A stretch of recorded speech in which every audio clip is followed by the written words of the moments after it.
जो लोग शादीशुदा है उनके लिए तो कुछ नहीं हो सकता है, परिवर्तन हो सकता है, बदला नहीं जा सकता है ना। लेकिन जो अनमैरिड लोग हैं वो लोग ताली बजाएंगे खुल के कि राम जी के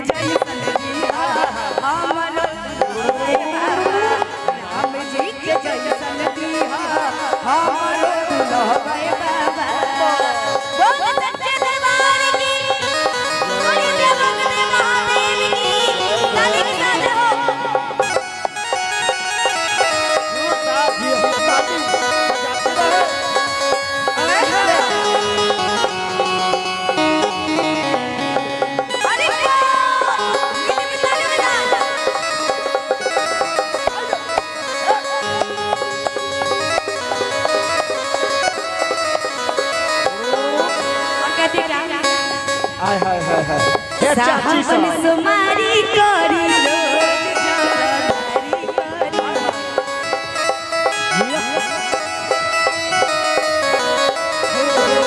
मन में ओ बाबा हम तो बिचारी करी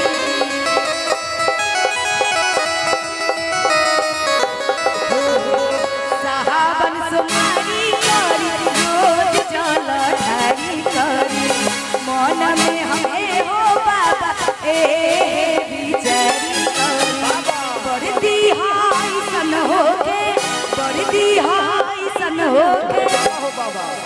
कि बरदी हाई सन हो के अच्छी लगी बहवे बाबा।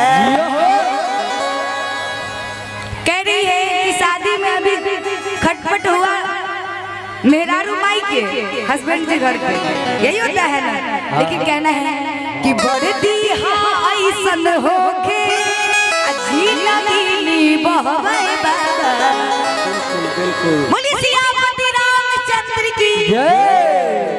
आप बिल्कुल बिल्कुल कर रहे हैं, आपको तो वाइफ चाहिए होगी ना ना तब बिस्कुट बिस्कुट स्टेज पे बिस्कुट चाय इनके लिए दिलवा दीजिए। राम जी के जैसन हमारो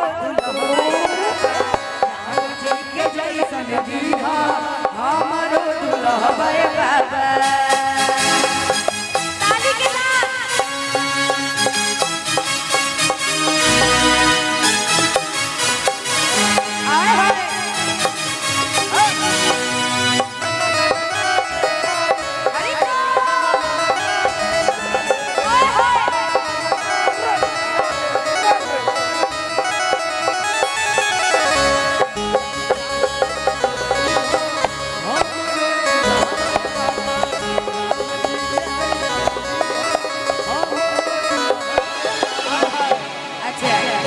भैया पीछे वाले भैया के लिए कुछ कह दे।